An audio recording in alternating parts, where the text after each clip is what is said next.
오늘의 주제는 신경치료 통증이 발생하는 원인과 그리고 그때 꼭 재신경치료가 필요한지에 대해서 말씀드리려고 합니다.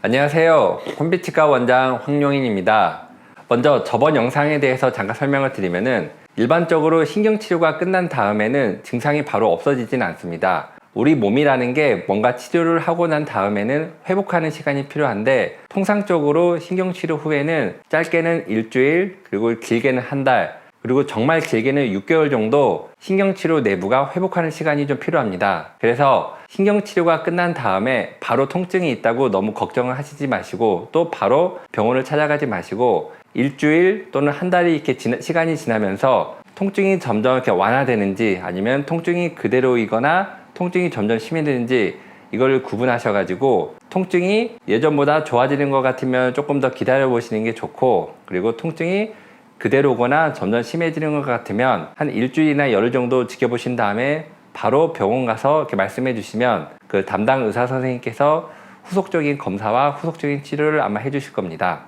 그리고 오늘의 이제 말씀드릴 주제는 이렇게 신경치료가 잘 마무리가 됐는데도 통증이 발생하는 것에 대해서 좀 더 세부적인 그 원인에 대해서 설명을 드릴 텐데, 여러분도 아시겠지만 신경치료라는 것은 충치가 심할 때, 즉 충치가 신경관까지 침범을 해서 신경이 감염됐을 때 하는 치료인데, 즉 그 말은 다른 말로 하면은 치아가 많이 약해져 있는 상태입니다. 그래서 그 안에 있는 감염되어 있는 신경을 다 제거해내고 그 안을 약재를 채워 넣은 다음에, 그런 다음에 이제 크라운이라는 치료를 해서 신경치료를 마무리하게 되는데, 이 치아 안에 있는 신경은 일반적으로 이렇게 흔히들 의사들이 좋아하는 일반적인 신경관의 형태를 가지고 있는 신경도 있지만, 기형되어 있는 신경, 즉 변형되어 있는 신경관의 형태를 가지고 있기 때문에 똑같은 신경치료를 똑같은 의사가 해도 신경 내부의 신경관의 형태가 일반적이지 않는 경우에는 치료가 실패하는 경우가 많이 있습니다. 그래서 이런 경우에는 이제 의사 선생님도 치료를 하면서 환자분께 미리 말씀을 드립니다. 환자분 같은 경우에는 신경관의 형태가 일반적이지가 않아서 충분히 신경관의 제거가 안 될 것 같기 때문에 치료 후에도 증상이 좀 남을 수 있을 것 같다, 이렇게 미리 말씀드린 경우에는 환자분들이 잘 이해를 하시는 경우도 많고, 또 두 번째로는 신경치료라는 게 신경관의 메인 관, 그러니까 제가 비유를 한다고 하면은 나뭇가지로 따지면은 그 큰 줄기만 저희가 제거를 하고 옆에 있는 장가지들은 기구로 제거를 할 수가 없습니다. 그래서 이런 남아있는 단 신경들이 추후에 문제를 일으켜서 통증을 일으키는 경우도 있고, 이런 경우에는 이제 부가적으로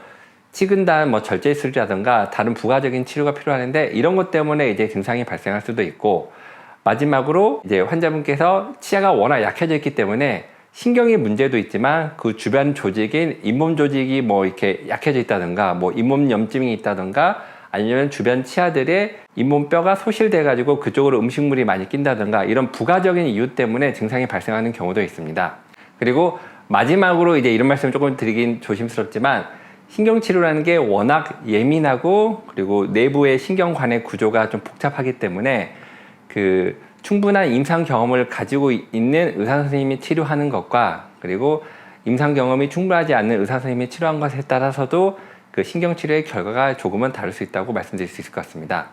오늘은 이제 환자분들께서 많이 물어보시는 신경치료에 대해서 다시 한번 설명을 드렸는데, 신경치료라는 것은 꼭 명심하셔야 되는 게, 충치가 아주 심해서 결국은 그 충치가 신경관까지 침범을 했을 때 진행되는 치료이기 때문에, 그런 상태에서는 치아의 컨디션, 치아의 상태가 너무 약해져 있기 때문에 신경치료를 해도 완벽하게 예전 모습으로 돌아가기가 쉽지가 않습니다. 그래서 가능하면은 이 영상을 보시는 분들 같은 경우에는 충치가 아주 심해져서 신경치료로 들어가기 전에, 그 전에라도 정기적으로 치과에 방문하셔가지고 초기 충치라던가 아니면 중기 충치, 이런 식으로 초반에 충치 치료를 잘 하셔가지고 가능하면 신경치료를 안 하는 것이 이렇게 신경치료 후에 불편 자체를 없애는 길이라고 말씀드릴 수 있을 것 같습니다.